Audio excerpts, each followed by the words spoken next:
Last night I started having painful contractions around like 11:30, lasting until like 1:30 in the morning. Then this morning I lost part of my mucus plug. Tomorrow I have my 39 and 4 OB appointment, and I'll be getting a cervical check and a membrane sweep.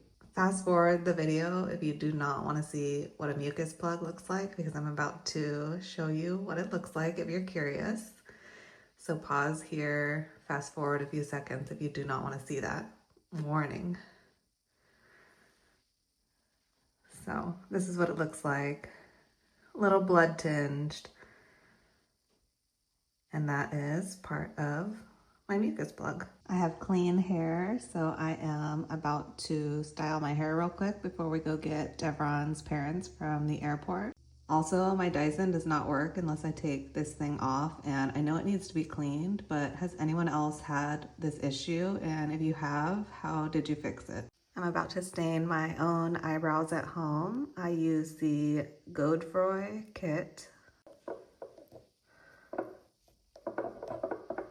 Okay, on the way to the airport. It's so crazy because this could literally be the last little belly pick. Like, we have no idea if she's coming today. I've been drinking my red raspberry leaf tea, and I can't tell if it's doing anything or not. We also went to Mexican again and ate some more spicy food. I had a burst of energy this day. We went on a walk, and I've also been doing some curb walking, which is really good to open up the hips asymmetrically so that baby can come down into the pelvis. I've been hearing so many good things about the mile circuit and how it can get baby in a really good position for labor, and it consists of 3 exercises, and I love it because it's really relaxing and easy overall. First, you get in an open knee position and try to put your chest and your head like all the way on the ground, and then your butt up as high as you can get it. Don't do this exercise around your husband because he's probably not going to be able to leave you alone. You're supposed to hold this position for 30 minutes and then grab multiple pillows and lay on one side with one leg completely straight. The other leg you put over the pillows, and you're supposed to get that leg like as high as you can get it to open the pelvis asymmetrically. You hold this position for 30 minutes and you can just relax. This feels so good to open up the hips and just like relax and lay in bed. The worst part is like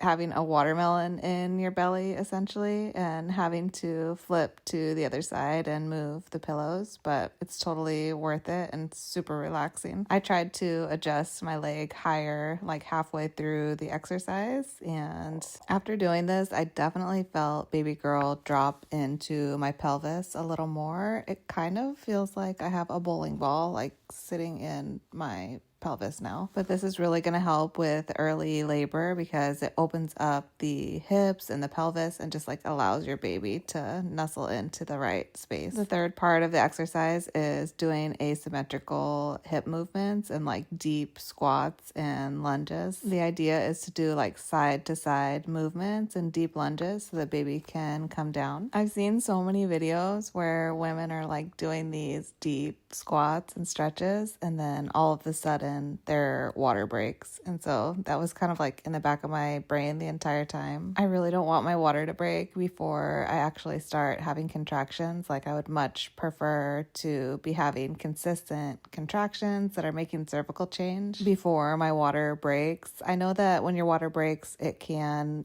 speed up labor and release certain hormones, which, your body will then kick into labor and regular contractions will start, but that's not always the case. Once your water breaks, it kind of starts a time clock for infection, because when your water is broken for a certain amount of time, it's just an increased risk of you getting infection. My dessert tonight was milk and dates, and baby girl did not make her arrival today.